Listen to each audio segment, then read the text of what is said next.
ओडिया भाषा को नहीं बहु विचार विमर्श चलती और सभा समिति मान अनुष्ठित होई परिप्रेक्षी रे सूर्यास्त न्यूज वर्तमान पहुंची कवि और भाषा साहित्यर प्राक्तन प्रोफेसर डॉक्टर गौतम जेना निकट में चलतु आमे तांको सहित ओडिया भाषा संपर्क रे आलोचना करिबा।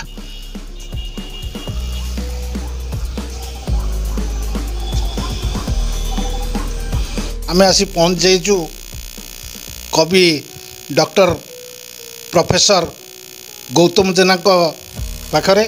सर नमस्कार। आमे वर्तमान तांकटो ओडिया भाषा साहित्य उपरे किछि पछारी बुझिबा। प्रथमे सूर्यास्त न्यूज को मु स्वागत करुछि।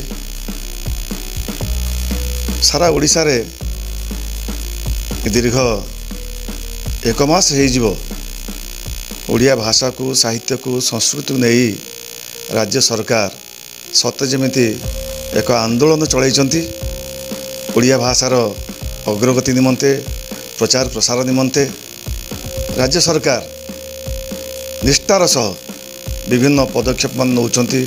कॉलेज मानकरे विद्यालय मानकरे विभिन्न तर्क प्रतियोगिता अनुष्ठित होची एवं बहु रिसोर्स पर्सन मान को डाकी से ओडिया भाषा साहित्य संस्कृति जगन्नाथ चेतना संपर्क रे आलोचना मान पिला मान को सुना जाउछे।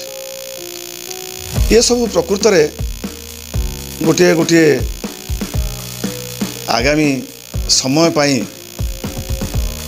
सूचना जे आमे आग को केमती बढ़ुचंती। आगरू प्रायतः सरकारी भाव में ओडिया भाषा को साहित्य को एते गुरुत्व दिया जाउनथला, किंतु आज जाए भी ओडिया भाषा बंची था। किंतु कागज कलम रे सरकारीकरण करिबा ओडिया भाषा साहित्यर प्रगति उन्नति प्रसार पाई प्रचेष्टा करिबा द्वारा ये भाषा केते दूर आग को जीव कौन कौन सब भविष्य हम आम आज केवे कहि परिबा नाही। तेबे सरकार प्रचेष्टा निश्चित भाव में प्रशंसनीय।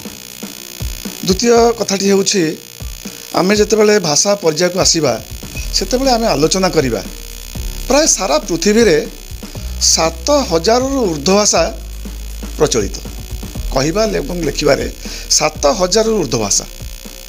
ता भितरे भारत वर्ष रे 780 भाषा प्रचलित। पेरुगुएना गोटे छोटिया राष्ट्र जो 840 भाषा रही। ऑस्ट्रेलिया भरी गोटे गोटे देश रे आदौ तांकर निजस्व भाषा नाही। एणु प्रकृत में ओडिया मानकर सौभाग्य जे ओडिशा रे वर्तमान 4.5 कोटी लोक ओडिया कहउचंती एवं ओडिया भाषा को भारत सरकार एक शास्त्रीय भाषार मान्यता प्रदान करिसंती। ए जावत भारत रे 6टी भाषा को शास्त्रीय मान्यता प्रदान करा जायछि। ता भितरे तमिल संस्कृत तेलुगु मलयालम एवं ता भितरे रहुछि आमर कन्नड़ और शेष शास्त्रीय भाषाटी होछि ओडिया। कथा होछि केउ भाषाटी पुराणा केउ भाषाटी तार संस्कृति नूतन भाव में तैयारी नकरी बहु पुरातन तार संस्कृति को तैयारी करिछि। ये हिसाब से देखिले जो भाषार लिपि थिबो एवं से भाषाटी प्रचलित थिबो सेही भली भाषा मान को सरकार क्लासिकल लैंग्वेज मान्यता दियंती शास्त्रीय भाषार मान्यता दियंती। एणु ओडिया भाषार स्वतंत्र लिपि रही एवं ओडिया भाषा एक स्वतंत्र भाषा।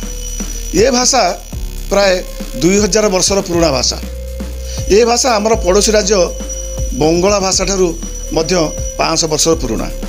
जदि आमे भाषार बयस संपर्क में विवेचना करिबा आलोचना करिबा तेबे देखिबा संस्कृत भाषा प्रायतः 7000 वर्ष तलर।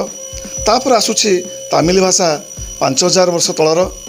तापर तेलुगु भाषा पाखापाखि 3000 वर्ष तलर। से भाव में कन्नड़ एवं मलयालम भाषा 2000 वर्ष तलर। ଏବଂ ସେହି ପରିପ୍ରେକ୍ଷୀରେ ଓଡ଼ିଆ ଭାଷା ବି 2000 ବର୍ଷ ତଳର। ବଙ୍ଗଳା ଭାଷା ଠାରୁ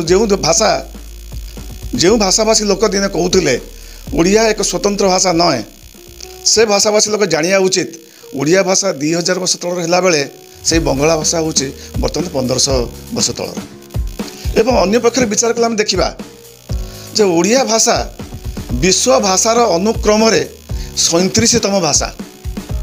ଆପଣ ଦେଖନ୍ତୁ 7000 ଭାଷା ଭିତରୁ ସାରା ବିଶ୍ୱରେ ଓଡ଼ିଆ ଭାଷାର ର୍ୟାଙ୍କ ସୋପାନ ହେଉଛି 37ତମ। 4.5 କୋଟି ଲୋକ ଓଡ଼ିଆ ଭାଷାରେ କଥାବାର୍ତ୍ତା କରନ୍ତି। ଏହା ସରକାରୀ ହେଉ ବେସରକାରୀ ହେଉ ଏ ଭାଷା ଯେ ବଞ୍ଚି ରହିବ ଏଥିରେ ସନ୍ଦେହ ନାହିଁ। ଦ୍ୱିତୀୟ କଥାଟି ହେଉଛି ବହୁତ ବଡ଼ ବଡ଼ ଭାଷା ବହୁ ଆଗରୁ ବି ମରିଯାଇଛି। ସେହି ପରିପ୍ରେକ୍ଷୀରେ ଓଡ଼ିଆ ଭାଷା କେତେ ବର୍ଷ ବଞ୍ଚି ରହିବ କେବେ ମରିବ ଏ କଥା କେହି କହିପାରିବେ ନାହିଁ। ଏଣୁ ଏ ଭାଷା ଚାଲିଛି, ଏ ଭାଷା ଅଗ୍ରଗତି କରି ଚାଲିଛି। ଏ ଭାଷା ଲୋକମୁଖରୁ ଲୋକମୁଖରେ ବର୍ତ୍ତମାନ 4.5 କୋଟି ଲୋକ ଓଡ଼ିଆ ଭାଷା ଲେଖୁଛନ୍ତି ଏବଂ କହୁଛନ୍ତି। ଏଣୁ ଆମେ ବର୍ତ୍ତମାନ ପରିସ୍ଥିତିରେ ଆଶା କରିବା ଯେ ଓଡ଼ିଆ ଭାଷା ନିଶ୍ଚିତ ଭାବରେ ବଞ୍ଚି ରହିବ, ଏଥିରେ ସନ୍ଦେହ ନାହିଁ।